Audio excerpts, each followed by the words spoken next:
Okay, well, everybody is present, so I'm going to call to order the special board meeting of the Santa Barbara Community College District Board of Trustees. Today is July 2nd, and we will be heading to closed session shortly, but before we do that, we have two public comments tonight on our closed session item, which is Public Employee Performance Evaluation, Government Code 54957, titled Superintendent President. And Luz Reyes-Martinez again helping us out with the public comments, and I believe one of them she will read and the other we'll hear live. So Luz. Thank you, Board President Miller and members of the board. We do have two public comments. The first is just a brief one that I will read from Professor Cynthia Davis in our English department. And it reads, dear members of the Board of Trustees, in view of the strong focus on equity and diversity in education, I strongly urge all members of the Board of Trustees for SBCC to view a video presentation created by Dr. Carrie Hutchinson in our Communications Department and Dr. Clara Oropesa in our English Department, which is part of the required online current faculty training for distance education. To move forward in our educational practices with inclusivity and equity as guiding beacons, it is important that all entities involved in this process, from boardroom to classroom, be up to date informationally. That's the end of her comment. So we will thank Cynthia Davis for her comment, and we'll go to the next one. And our next one is from Chris Kramer, and I will give him a call and get him on in 1 second.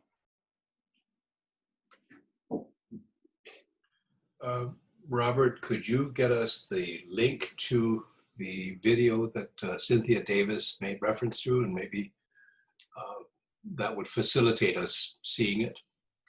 Good idea. I will get that and distribute it to all the trustees. Great.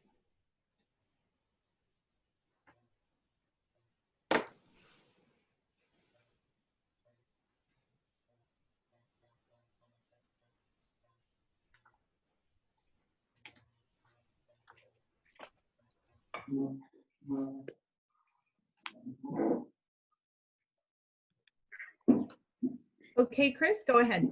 Okay, thank you very much for taking my call. My name is Chris Kramer. I taught philosophy at SBCC since the fall of 2017. I've been an Umoja mentor for Black and African American students since the fall of 2018. My comments are related to our mission statement generally. I want to first publicly thank the board for passing resolution number 18 last week, affirming our commitment to Black and African American students, faculty, and staff. I stand for what it says, and I know the college and the trustees make public statements consistent with the spirit of that resolution.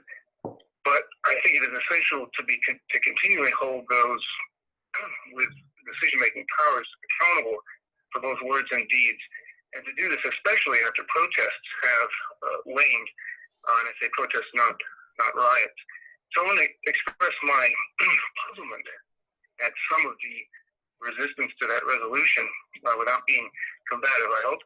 For instance, Trustee Veronica Guijardo at the last board meeting said she was planning to attend the online institute hosted by the National Association of Latino Educators. On their website, they have clearly and prominently displayed support for Black Lives Matter and their official mission, which is standing for justice, accountability, equal protection, and the end to racism. So it was surprising that Guijardo was unwilling to accept the resolution for Santa Barbara City College that has similar language as that found on the National Association of Latino Educators webpage, which you presumably does accept. And this in my discipline, that might be considered an inconsistency, which is not desirable. She also stated that, quote, I can't get behind something that is calling to defund the police, end quote. Admittedly, slogans can be problematic due to their brevity and so open to misinterpretation. So I'm sympathetic to her concerns. However, widely shared and highly accessible slogans can be misinterpreted on purpose. I fear that might be what has happened here, or to be more charitable, perhaps there was a failure to look more deeply into what Black Lives Matter really wants and why. And there's a considerable amount of material available that explains exactly what defund the police actually means. Regarding Trustee Nielsen's concerns about the resolution, he said, quote, I think the tone's kind of off. I don't want City College to be controversial because we didn't pass a resolution. But when you start admitting that you have all these terrible things and problems, then you open the door to bad things happening to you, end quote. These are curious statements. The tone of the resolution is quite mild, given what it is responding to. Systemic, covert racism that has as harmful effects as overt racism of the recent past and virtually all of our nation's history, which is not causally unconnected to now. Also, Nielsen's concerns about, quote, admitting all those terrible things is a bit baffling. It's not unlike worrying about the numbers of COVID-19 rising because we are testing for the disease. We're not dabbling in controversy for our failure to pass a resolution. We invite controversy for our failure to address the systemic issues on our campus and community. The negative experiences of many of our faculty, staff, and students of color are consistent with the statistics nationwide regarding lack of access to basic necessities and differential treatment in a multitude of institutions. The healthcare system, various economic systems such as banking, housing, the police, and justice system, One more minute, systems that over-rely, that over-rely on Black and brown folks as what we now call essential workers, but without treating them as such.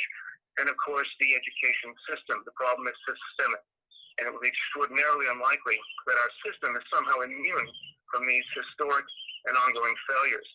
This is where the response, all lives matter, to the plea, Black Lives Matter, misses the point. And let me just end with a comedian. Sometimes when a straightforward argument isn't working, alternative modes of resistance are called for. Michael J. makes the obvious point, quote, Black Lives Matter is a very low bar. Not matters more than you, just matters. That's where we're starting the negotiations. And I'll stop there as it gets a little bit more expressive, let's say, and I don't have tenure yet. So look up his words on this.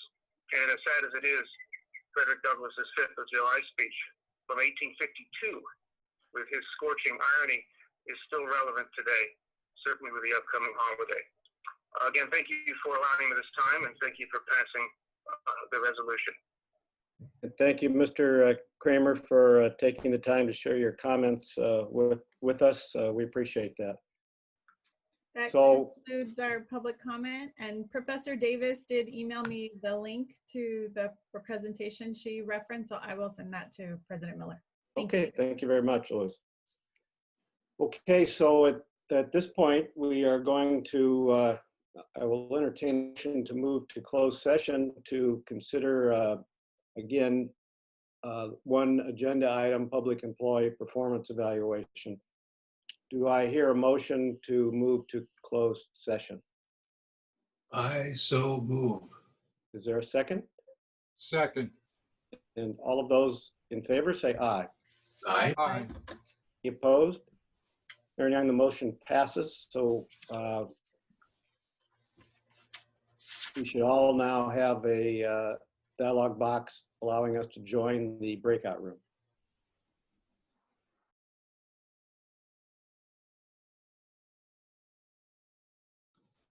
So we're now back in open session, and I can report that during closed session, the board did not, my words are escaping me. There is no reportable action. So do I hear a motion to adjourn? So move. And I hear a second. I heard a second somewhere. Second. All those in favor say aye. Aye. Aye. Any opposed? Hearing none, motion passes. Thank you all very much.